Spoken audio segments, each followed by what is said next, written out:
Matthieu 7 et à partir du verset 15, puis on lira jusqu'à la fin du chapitre. Je commence la lecture, puis s'il y en a qui veulent suivre, vous pouvez le faire. Gardez-vous des faux prophètes. Ils viennent à vous en vêtements de brebis, mais au-dedans, ce sont des loups ravisseurs. Vous les reconnaîtrez à leurs fruits. Cueillant des raisins sur des épines ou des figues sur des chardons. Tout bon arbre porte de bons fruits, mais le mauvais arbre porte de mauvais fruits. Un bon arbre ne peut porter de mauvais fruits, ni un mauvais arbre porter de bons fruits.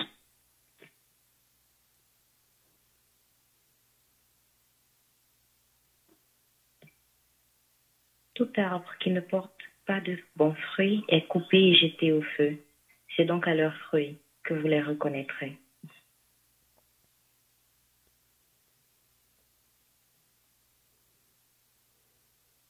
Ceux qui me disent « Seigneur, Seigneur » n'entreront pas tous dans le royaume des cieux, mais celui-là seul qui fait la volonté de mon Père qui est dans les cieux. Plusieurs me diront en ce jour-là, Seigneur, Seigneur, n'avons-nous pas prophétisé par ton nom? N'avons-nous pas chassé des démons par ton nom? Et n'avons-nous pas fait beaucoup de miracles par ton nom? Alors je leur dirai ouvertement, je ne vous ai jamais connus. Retirez-vous de moi, vous qui commettez l'iniquité. C'est pourquoi quiconque entend ces paroles que je dis et les met en pratique sera semblable à un homme prudent qui a bâti sa maison sur le roc. La pluie est tombée, les torrents sont venus, les vents ont soufflé et se sont jetés contre cette maison. Elle n'est point tombée parce qu'elle était fondée sur le roc. Mais quiconque entend ces paroles que je dis et ne les met pas en pratique sera semblable à un homme insensé qui a bâti sa maison sur le sable.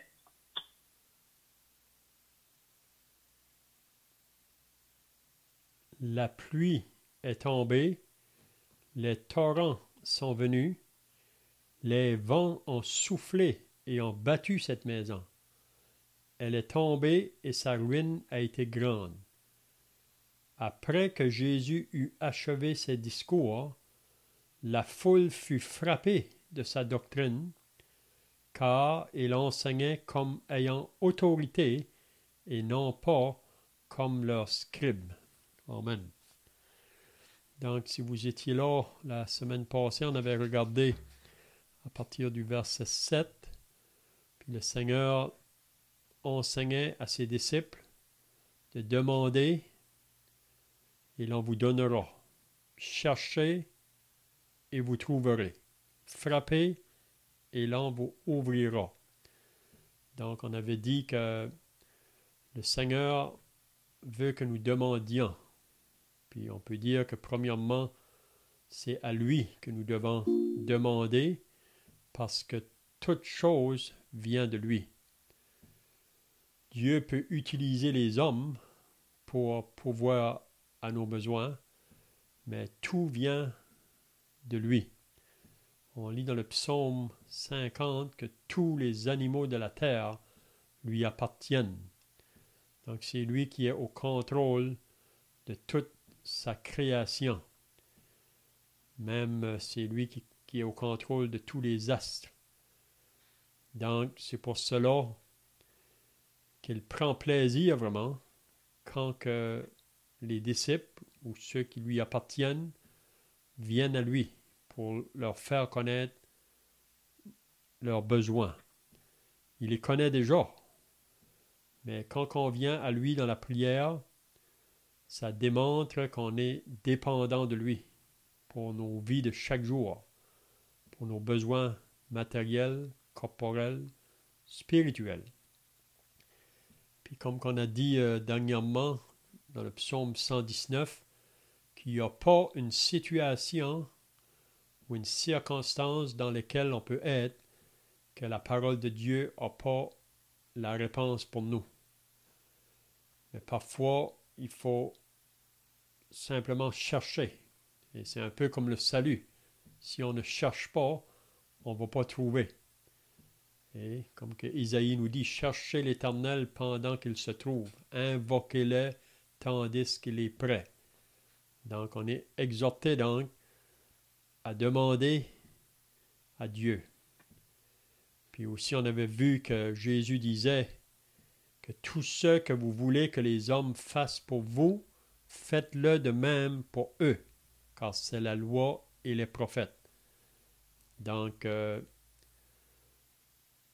tout ce qu'on veut que les autres fassent, leurs paroles envers nous, leurs actions envers nous, donc, naturellement ou normalement, on veut que les gens parlent en bien de nous, que les gens puissent produire des bonnes actions envers nous.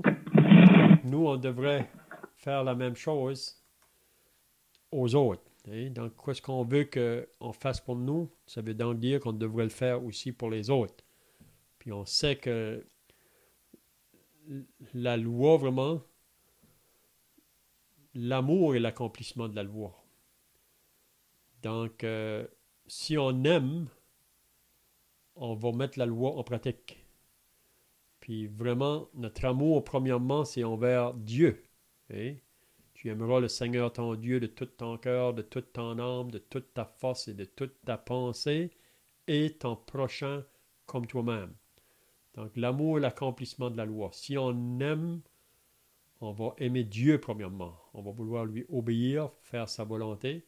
Puis aussi, on va aimer notre prochain. On ne voudra pas le mal de notre prochain. Ça va être toujours le bien. Mais parfois, comme chrétien, comme Jésus, quand il était sur la terre, vous savez que Jésus a toujours manifesté le bien envers les autres qui étaient autour de lui. Toujours. Il n'a jamais failli. Donc, nous aussi, on est appelés à faire la même chose. Mais parfois, le bien qu'on fait, comme Jésus, en retour, lui, ça nous dit qu'il a eu de la haine. Les gens l'ont haï sans cause. Donc, on peut voir là que l'amour n'attend pas en retour. L'amour, elle est toujours prêt à donner, mais souvent, même si les gens ne le réalisent pas autour, parfois, nos actions envers eux peuvent les attirer vraiment vers Dieu. Et c'est la raison pourquoi que Paul disait que je fais tout pour la cause de l'Évangile. Donc, quand il était avec les Juifs, il était comme Juif. S'il était avec les païens, ça veut dire qu'il descendait à leur niveau et pour aller les chercher. On est appelé aussi à faire ça comme croyants. C'est bien, je ne sais pas si que vous avez des pensées là, à ajouter de ce qu'on avait vu la semaine passée. Sinon, on va commencer au verset 15.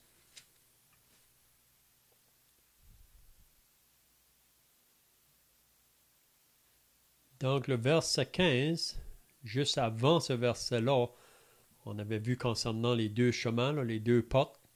C'était vraiment une invitation du Seigneur d'entrer par la porte étroite. Mais là, au verset 15, Jésus va mettre ses disciples en garde. Puis qu'est-ce qu'il leur dit? Gardez-vous des faux prophètes. La raison qu'il y a des faux prophètes, c'est parce qu'il y a des vrais prophètes. Vous savez, on ne peut pas avoir quelque chose de faux s'il n'y a pas quelque chose qui est vrai, comprenez? Donc, parce qu'il y a des vrais prophètes qui sont envoyés de Dieu, qui parlent de la part de Dieu, mais il y a aussi les faux. Puis ça, on peut voir ça depuis le début de l'humanité. Donc, gardez-vous des faux prophètes. Ils viennent à vous en vêtements de brebis. Donc, ça veut dire qu'ils viennent à vous d'une manière douce, si on peut dire, parce que la brebis, normalement, c'est un animal qui est très douce. Mais ces faux prophètes-là viennent à vous en vêtements de brebis. Mais ces faux prophètes-là viennent à vous en vêtements de brebis. Mais au-dedans, ce sont des loups ravisseurs. Ça veut donc dire qu'ils viennent comme des brebis, mais ce sont des loups. Puis le loup, vraiment, qu'est-ce qu'il veut faire, lui? C'est avoir sa proie, c'est de faire du mal à sa proie. Mais à la surface, ça paraît qu'il est comme une brebis, hein? Donc, il dit, vous les reconnaîtrez à leurs fruits, cueille-t-on des raisins sur des épines ou des figues sur des chardons? Puis là, Jésus nous fait comprendre que le prophète qui est de Dieu, qui est vrai, il va être un bon arbre. Il va porter du bon fruit. Tandis qu'un faux prophète, peut-être à la surface, ça paraît qu'il amène quelque chose de bien, comme la brebis, qui vient comme la brebis, mais dans le fond, il est un mauvais arbre. Donc, il ne porte pas de bons fruits. Donc, j'aimerais de regarder quelques passages maintenant dans la parole de Dieu qui mentionnent à propos des faux prophètes. Donc, le premier passage qu'on pourrait regarder, là, c'est dans le Deutéronome au chapitre 13. Deutéronome au chapitre 13.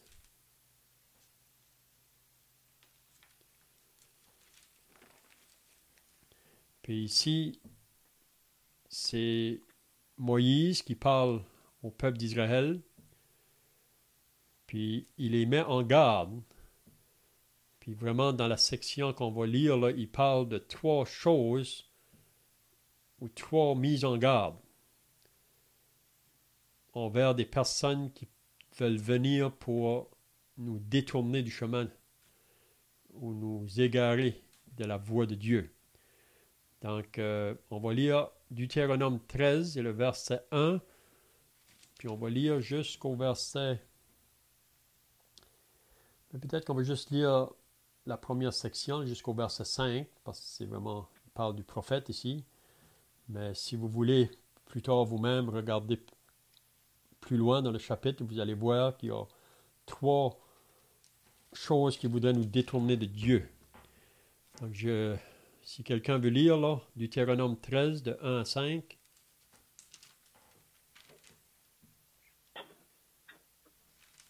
Qui se lève au milieu de toi, un prophète ou un songeur, qui t'annonce un signe ou un prodige, et qu'il y ait l'accomplissement du signe ou du prodige dont il t'a parlé, en disant « Allons auprès d'autres dieux, des dieux que tu ne connais point, et servons-les », tu n'écouteras pas les paroles de ce prophète ou de ce songeur, car c'est l'Éternel votre Dieu qui vous met à l'épreuve, pour savoir si vous aimez l'Éternel votre Dieu de tout votre cœur et de toute votre âme. Vous irez après l'Éternel, votre Dieu, et vous le craindrez. Vous observerez ses commandements, vous obéirez à sa voix. Vous le servirez, et vous vous attacherez à lui. Ce prophète ou ce songeur sera puni de mort, car il a parlé de révolte contre l'Éternel, votre Dieu, qui vous a fait sortir du pays d'Égypte et vous a délivré de la maison de la servitude. Et il a voulu te détourner de la voie dans laquelle l'Éternel, ton Dieu, t'a ordonné de marcher.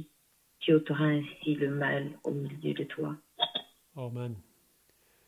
Donc, qu'est-ce que vous avez compris là, dans cette section que nous venons de lire? Est-ce que vous avez des pensées, là, des choses que vous avez retenues? Bien que l'Éternel peut permettre qu'il se fasse des miracles par d'autres dieux, enfin d'autres entités divines, si on peut dire ça comme ça. On sait que ce sont des démons, mais c'est essentiellement pour nous mettre à l'épreuve et on ne devrait pas se laisser séduire par ces choses-là, mais vraiment s'attacher au vrai Dieu qui nous a sauvés. Mm-hmm. Quelqu'un a d'autres pensées là?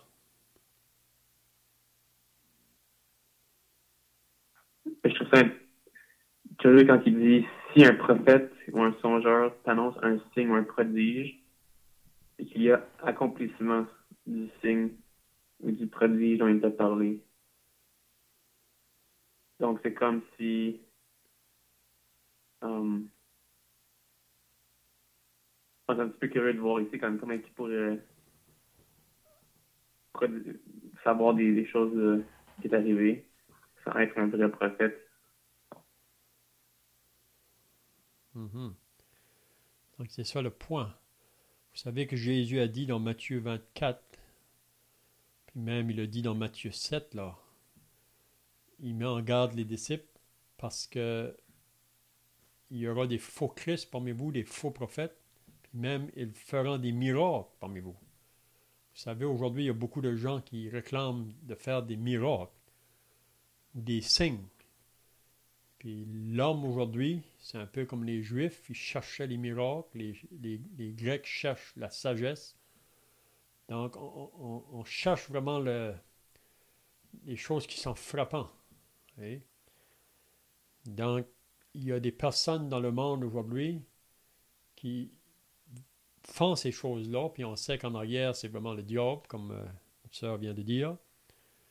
Donc ici, si quelqu'un vient puis il annonce un signe ou quelque chose, puis ça s'accomplit, souvent on pense que ça devrait être vrai. Et c'est ça qu'on va dire, ça devrait être vrai. Mais ici, Moïse, en parlant au peuple, là, il fait comprendre que cet homme-là, vraiment, qu'est-ce qu'il veut faire? Il veut t'éloigner de la voie de Dieu.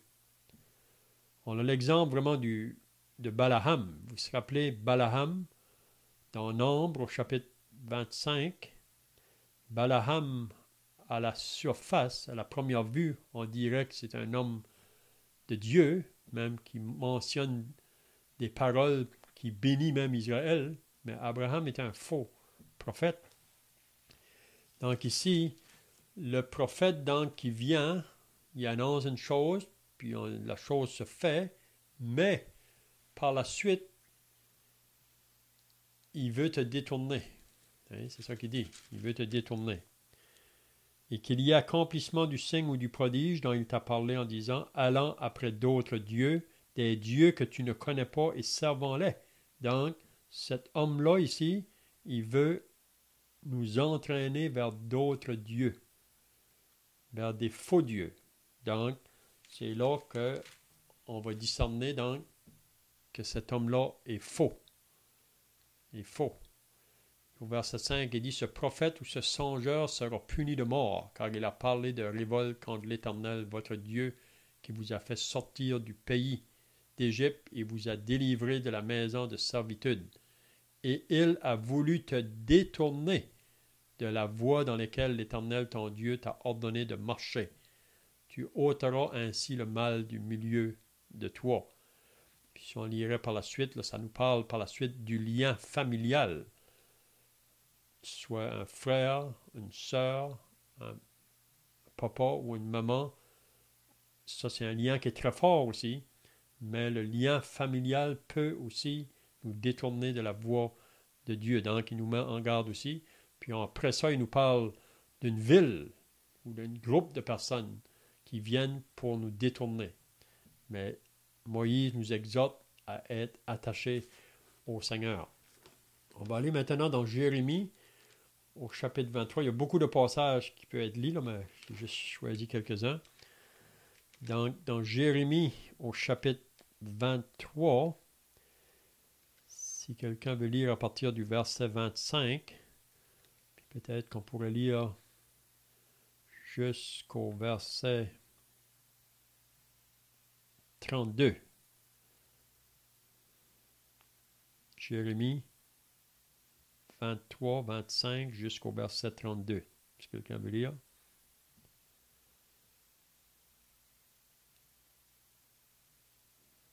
Donc, c'est Jérémie chapitre 23, au verset 25. Oui. OK. J'ai entendu ce que disaient les prophètes qui prophétisent en mon nom, le mensonge, disant, j'ai eu un songe, jusqu'à quand ces prophètes veulent-ils prophétiser le mensonge, prophétiser la tromperie, de leur cœur. Ils pensent faire oublier mon nom à mon peuple par les songes que chacun d'eux raconte à son prochain, comme leurs pères ont oublié mon nom par Baal.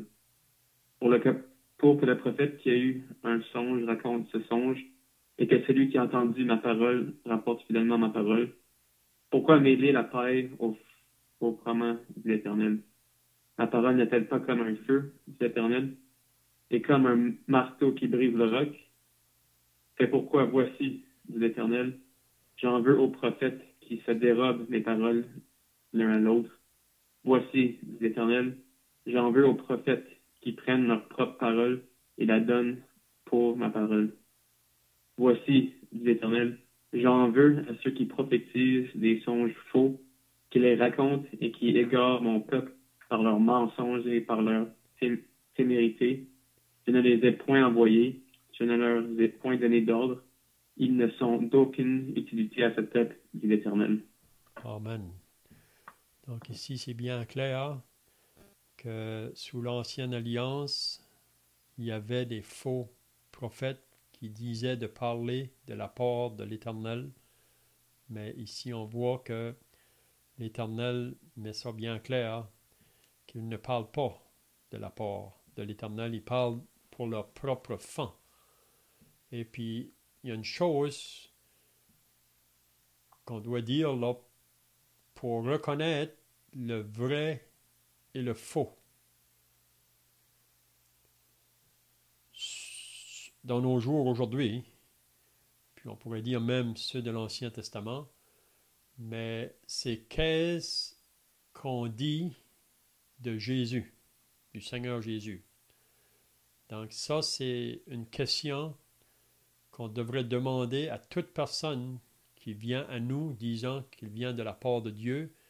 Mais qu'est-ce qu'on dit à propos du Seigneur Jésus? Si on irait dans la première épître de Jean,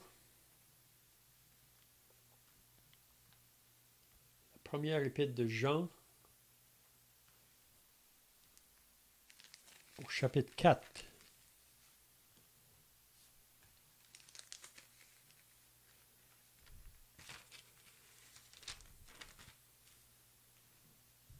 Si quelqu'un veut lire du verset 1 à 6.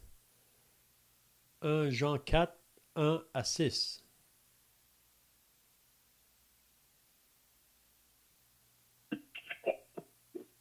Bien-aimés, n'ajoutez pas foi à tout esprit, mais éprouvez les esprits pour savoir s'ils sont de Dieu, car plusieurs faux prophètes sont venus dans le monde.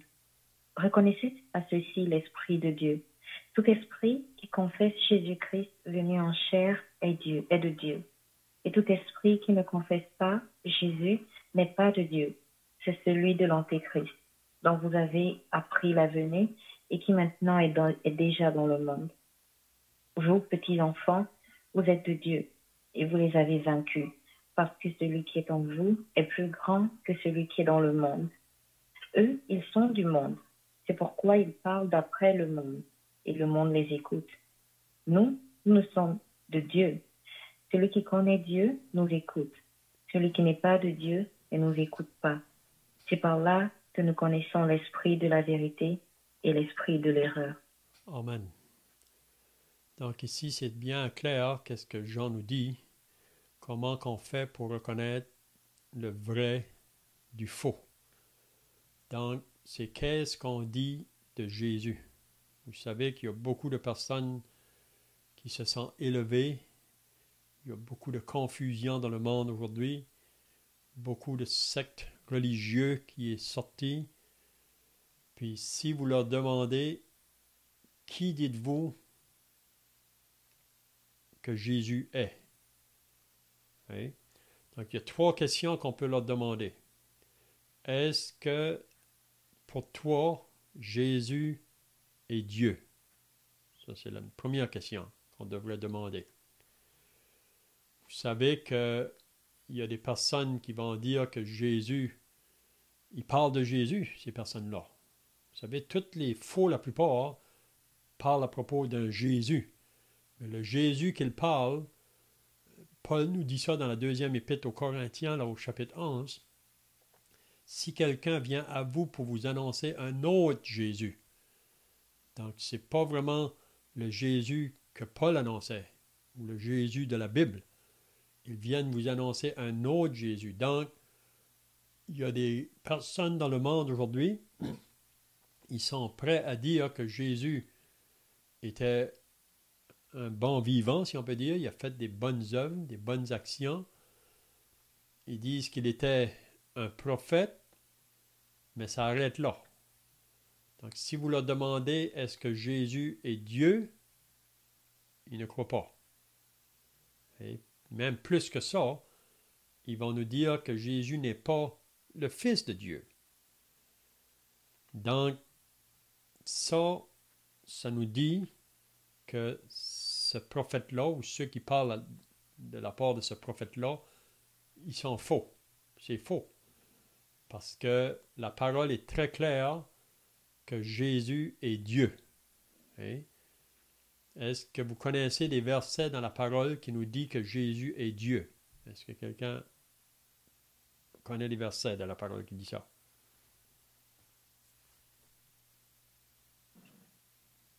Comme on est dans le champ, on est pas dans... Vas-y. Oui, excusez-moi, j'ai dû me reconnecter. J'ai essayé de parler depuis quelques fois et ça ne fonctionnait pas, parce qu'on ne vouliez pas m'entendre. En Jean 5:20, ça nous dit, nous savons aussi que le Fils de Dieu est venu et qu'il nous a donné l'intelligence pour connaître le véritable.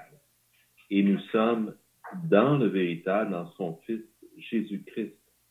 C'est lui qui est le Dieu véritable et la vie éternelle. Donc, c'est un verset qui est assez clair sur la description, si on veut, de la divinité de Jésus-Christ. Non seulement ce verset le déclare comme étant Dieu, mais il dit il est le Dieu véritable et la vie éternelle. D'ailleurs, si on regardait dans Jean 17, on verrait au verset 3, Jésus qui dit « Or, la vie éternelle, c'est qu'ils te connaissent, toi, et celui que tu as envoyé. » Donc, Jésus, encore une fois. Mm-hmm.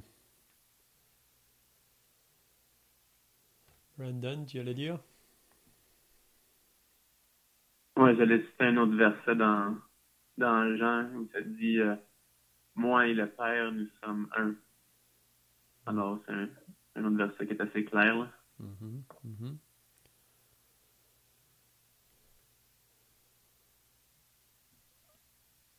Jean 1, vous vous rappelez de Jean 1, au commencement était la parole, et la parole était avec Dieu, et la parole était Dieu.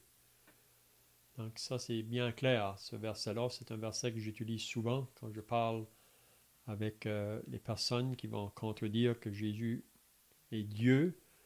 Puis vous vous rappelez aussi qu'on a demandé Philippe a demandé à Jésus, montre-nous le Père. Puis Jésus a dit, depuis si longtemps je suis avec vous et tu n'as pas connu Philippe, celui qui m'a vu a vu le Père. Donc il y a plusieurs passages qui nous disent que Jésus est Dieu. Donc si une personne vient à vous, disant être un prophète envoyé de Dieu, mais qui ne reconnaît pas que Jésus est Dieu, donc c'est là qu'on peut voir que ça, c'est faux. Donc, il y a une autre question qu'on doit leur demander. Est-ce que Jésus, pour vous, est Fils de Dieu, est le Fils unique de Dieu? Donc, ça, c'est une autre question qu'on peut demander. Vous savez, il y en a qui vont dire que Jésus est Fils de Dieu, mais il n'est pas Dieu. Il y en a qui vont dire qu'il n'est pas Dieu, il n'est pas non plus Fils de Dieu. Mais ça, c'est encore mal. Hein? Donc, est-ce que Jésus est Fils de Dieu? Vous savez, une fois, j'étais en train de visiter dans un appartement. Il y avait plusieurs personnes qui étaient là réunies. Puis la question m'a été demandée. Est-ce que dans la parole de Dieu ou la Bible, Jésus a dit lui-même qu'il était Fils de Dieu? Parce que pour la personne qui me demandait la question, elle disait que c'est les autres qui ont dit ça de lui. Mais est-ce qu'il y a une place que Jésus a dit lui-même qu'il était fils de Dieu? Est-ce que vous pouvez penser où Jésus a dit lui-même qu'il était fils de Dieu?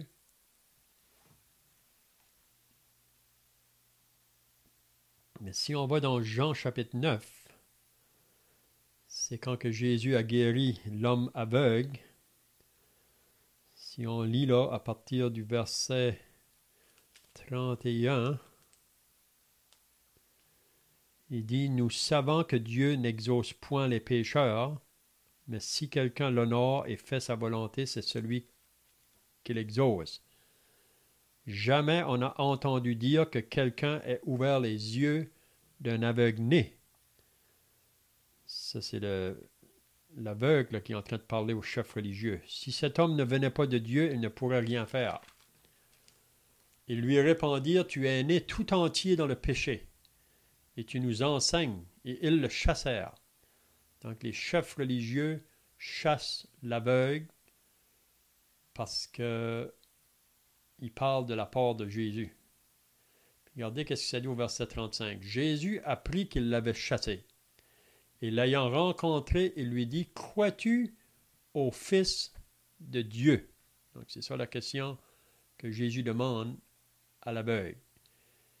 Il répondit, « Et qui est-il, Seigneur, afin que je croie en lui? » Qu'est-ce que Jésus dit? « Tu l'as vu, lui dit Jésus, et celui qui te parle, c'est lui. » Et il dit, « Je crois, Seigneur, » et il se prosterna devant lui. Donc Jésus ici a dit qu'il était fils de Dieu. Puis il dit aussi la même chose dans Jean 10. Je pense que c'est vers la fin du chapitre qu'il mentionne aussi qu'il est fils de Dieu là.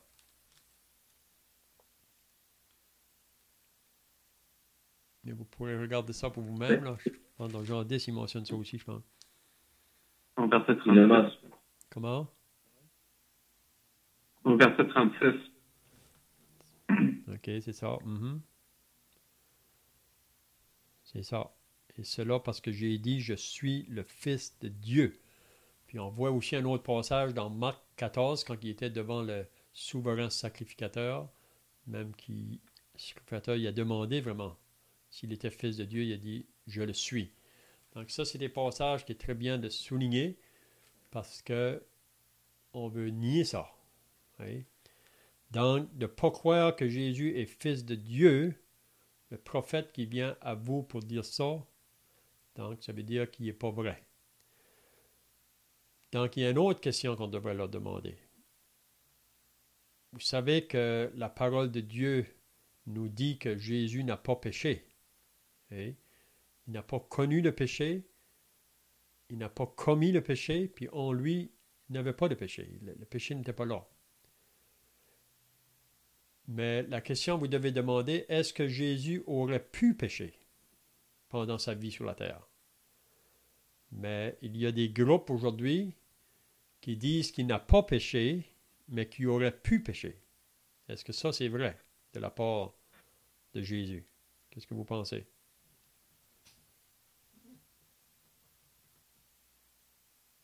Donc, de dire que Jésus aurait pu pécher, c'est de dire qu'il n'est pas Dieu et qu'il n'est pas divin. Hein? Donc, il a prouvé, face aux tentations du diable, vraiment Dieu a permis que son fils soit tenté dans le désert par le diable, mais ce n'était pas pour voir s'il pouvait succomber au péché. C'était pour prouver vraiment qu'il ne pouvait pas pécher. Hein? Donc, il y a une secte religieuse que j'ai parlé beaucoup avec les gens, puis c'est ça qu'ils nous disaient. Donc, est-ce que Jésus est Dieu? Jésus est-il le Fils de Dieu? Est-ce que Jésus aurait pu pécher? C'est trois questions que vous pouvez demander à ceux qui viennent prétendant d'être des prophètes envoyés de Dieu. Donc, je ne sais pas si vous avez d'autres pensées ici, là. J'ai plutôt une question. Est-ce que, d'après les Écritures, les prophéties ont arrêté. Non, est-ce qu'il y a encore des prophètes dans la dispensation de grâce qu'on est présentement? Des vrais prophètes, je veux dire.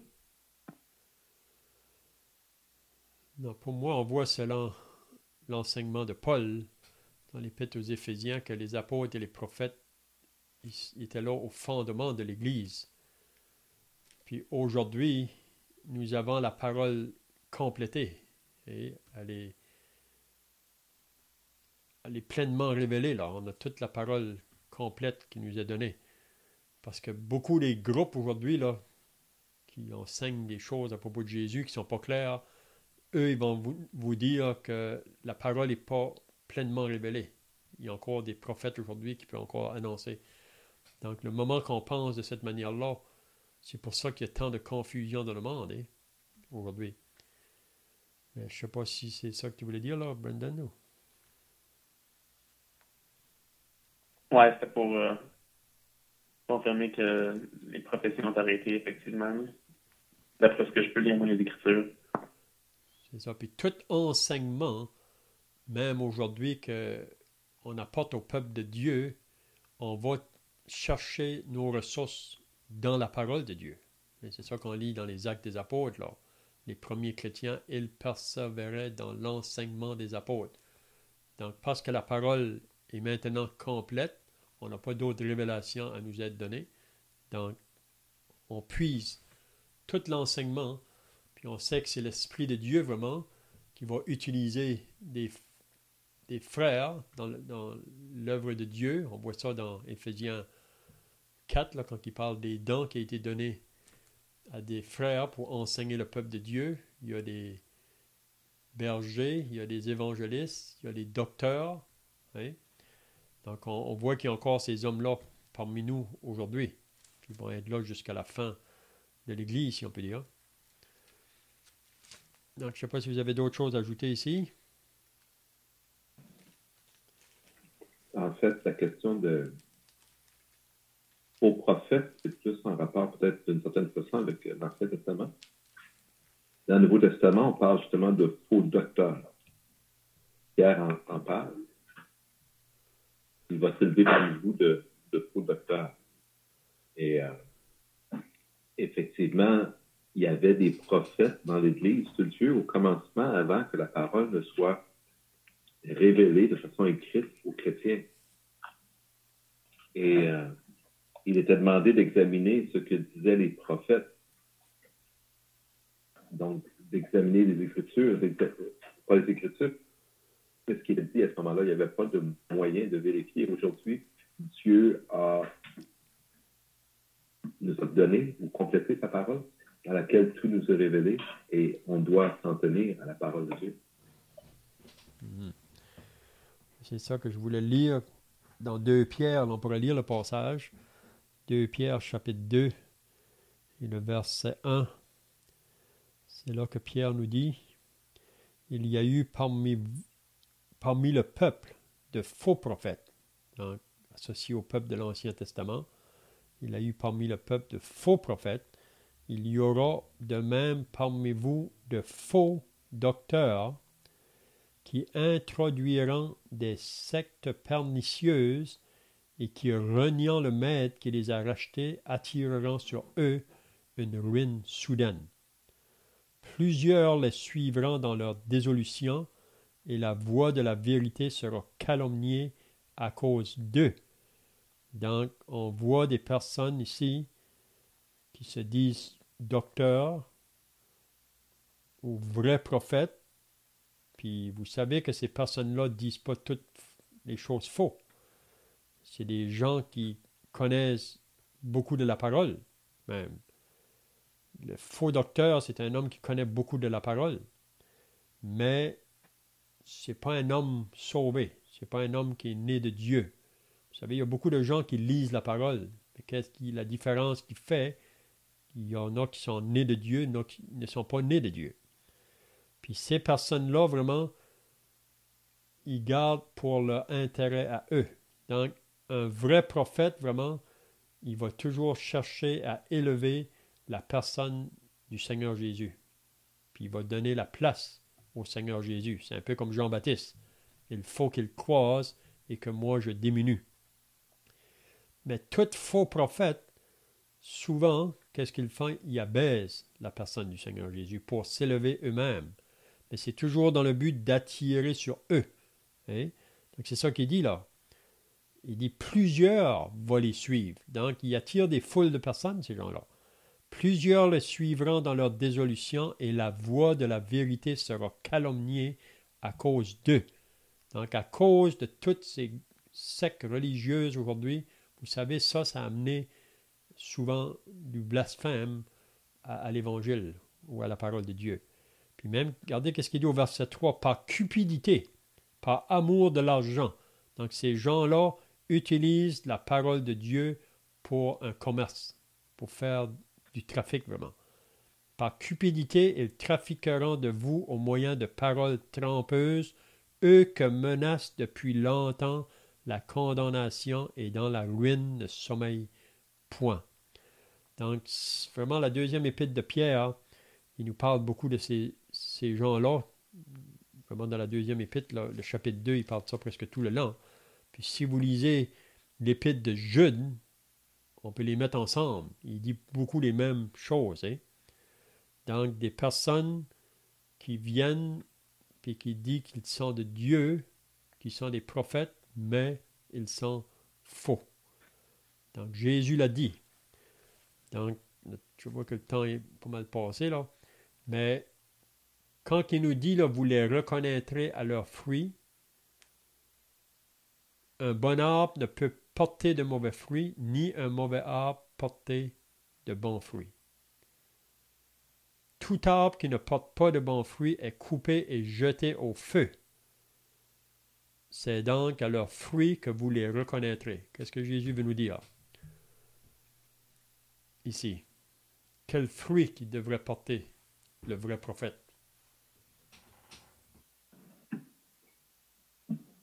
On parle d'un bon fruit, et c'est le fruit de la vérité selon la Dieu, conformément à ce que Dieu lui-même nous dit, de faire ce que Dieu demande, de croire et de prêcher, d'annoncer Jésus-Christ.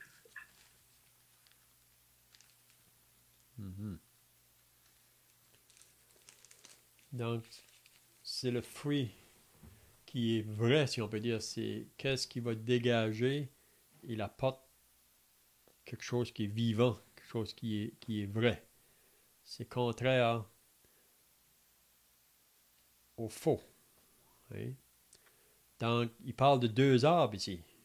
On avait vu la semaine passée, il parlait de deux chemins. Chemin étroit, un chemin large. Donc, il n'y a pas de milieu.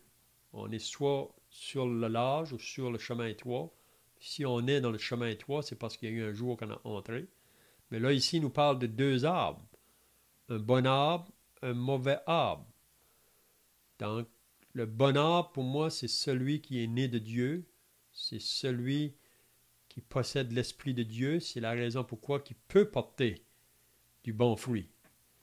Mais si on n'est pas né de Dieu, on peut être bien religieux, on peut être un homme de l'Église, mais si on n'est pas né de nouveau, on ne peut pas porter de fruit pour Dieu.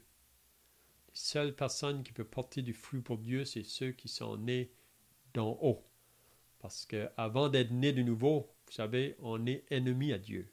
On est des rebelles vraiment contre Dieu.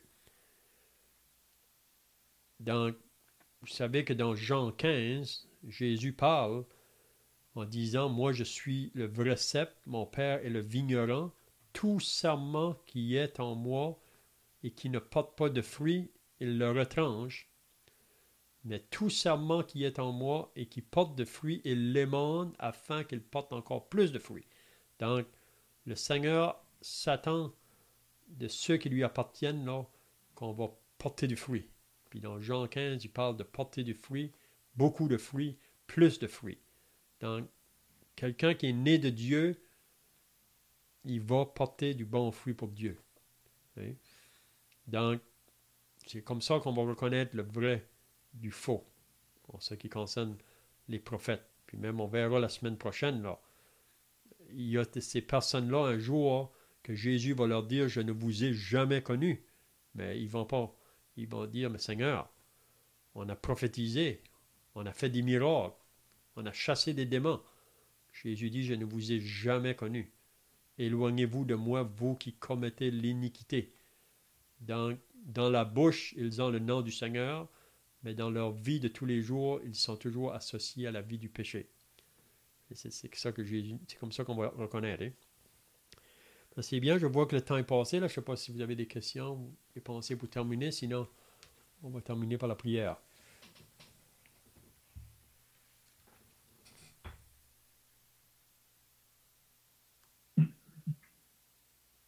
Seigneur notre Dieu, nous te reconnaissons pour vrai la vérité vient de toi, le Seigneur Jésus lui-même, de dire je suis le chemin, la vérité et la vie.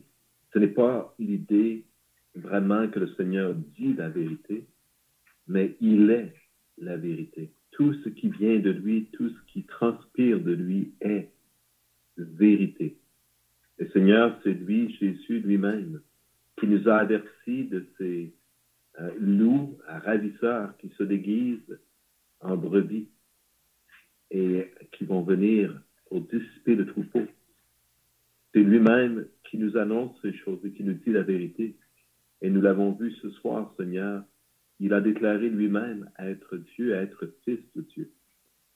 Seigneur Dieu, nous nous inclinons devant ce que toi tu dis, non pas ce que les hommes ont inventé, car ta parole, Seigneur, tu l'as donnée à travers Israël, à travers l'histoire de l'humanité. Nous pouvons, sur des centaines d'années et même plus de 1400 ans, retracer le livre de ta parole, comment tu as utilisé divers hommes en diverses circonstances pour nous communiquer, Seigneur, cette parole. Béni sois-tu, notre Dieu, pour cette parole qui est dans nos cœurs et que tu nous donnes et que nous pouvons consulter dans notre propre langue. Père, bénis cette parole en nous et nous te bénissons pour ce temps que tu nous permets, pour cette étude, Seigneur, que tu permets et puisse là produire du fruit en nous. Amen.